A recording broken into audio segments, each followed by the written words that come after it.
Hello बच्चों, let's read the question and question says that in assertion sieve tube elements have abundant cytoplasm but there is no nucleus and reason is nucleus is present in companion cells।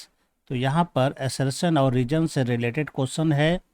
अगर ये दोनों assertion reason true है और are इसका यानी reason इसका correct explanation है तो आंसर ए होगा, और करेक्ट एक्सप्लेनेशन अगर नहीं है तो आंसर बी होगा।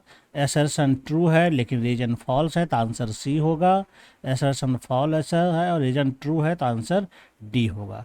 तो चलिए इसको हम लोग समझते हैं कि कॉन्सेप्ट में देखते हैं।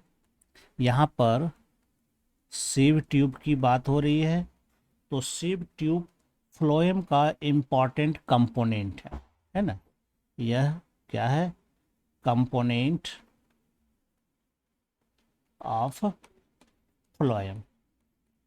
तो ये एक कंपोनेंट है। इसके अलावा इसमें अदर कंपोनेंट और भी है, जैसे कि कॉम्पेनियन सेल, फ्लोएम पैरेन्काइमा और फ्लोएम फाइबर। ये कंपोनेंट एंजियोस्पर्मिक प्लांट में होता है। अगर इसमें से अगर हम देखें सबको, तो सीव ट्यूब क्या है? बहुत सारे सीव ट्यूब एलिमेंट का बना होता है।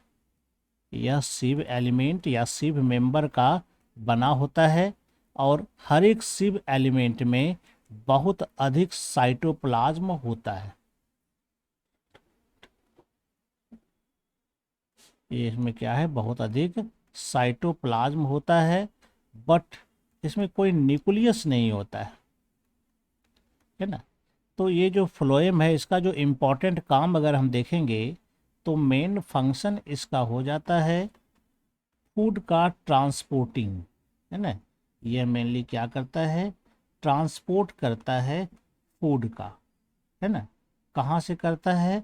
तो जो सोर्स होता है यानी कि जहाँ पर ये बनता है, खास करके लीफ, और सिंक तक जाता है। सिंक का मतलब होगा जहाँ पर ये कंज्यूम होता है या फिर स्टोर्ड होता है ना। तो यहाँ पर जो फर्स्ट पार्ट कहता था कि इसमें सिव ट्यूब एलिमेंट में अबंडेंट साइटोप्लाज्म होता है और नो न्यूक्लियस होता है, तो ये करेक्ट पॉइंट है, क्योंकि इसमें साइटोप्लाज्म ज़्यादा होता है, न्यूक्लियस भी नहीं होता है। इसका सेकेंड कंपोनेंट अगर हम लेके देखें तो सेकेंड में कहता है न्यूक्लियस कॉम्पेनियन सेल में मौजूद रहता है।